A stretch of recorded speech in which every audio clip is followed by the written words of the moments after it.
Greetings and welcome back. I am joined again with a Nuki. Salutations, good people. Today, I'm going to be discussing the subject at hand. Today's subject, online relationships. Oh boy, another one. Now, today is going to be a little bit more of Trey's side than my side because I have a um, very limited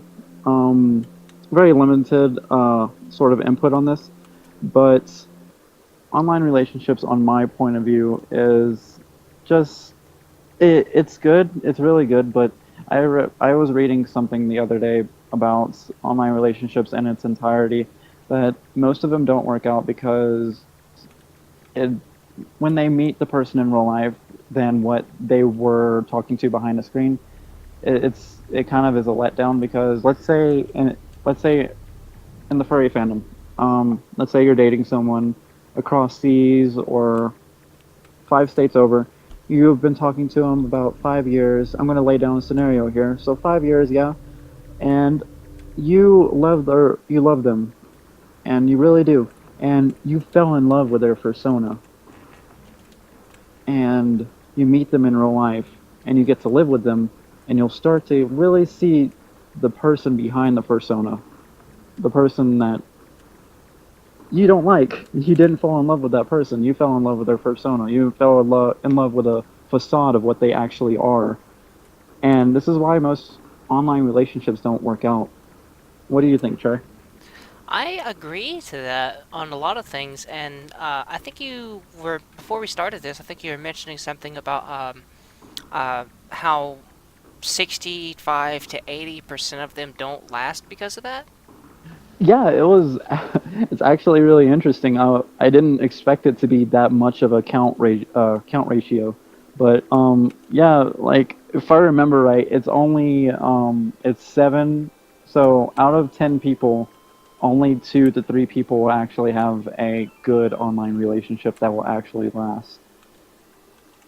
hmm And it's sad because people fall in love with that character, and then you get to find, and then you come to find out that that person acts totally differently. Which brings me up to another topic that is very closely related to this about how people actually act on the internet. You find out that some of these people, they don't act the same way on the internet. They put on a mask, a face, for lack of a better word. You know what I mean? Yeah, I can kind of see where you're coming from with that. Because it's common knowledge. Everyone knows this. Everyone likes to be liked and idolized. How do you achieve this over the internet? Build the perfect persona that everyone would find lovable and overall nice to be around. That's why in real life, when you start to act like your real self, people won't like it because you built this persona and this illusionary person that you've made that everyone likes. But it really isn't you, is it? That's just my thoughts on it, at least. My final words will be this, keep in mind when if you do begin an online relationship with somebody, keep in mind that there is a person behind that there is a person typing on that keyboard or phone or tablet, whatever. Bear in mind that you're not talking to a robot. Bear in mind that you're not that there's simply that there's a human being behind that computer screen. That there that's basically all I can really say, honestly, is that there is a person behind that keyboard.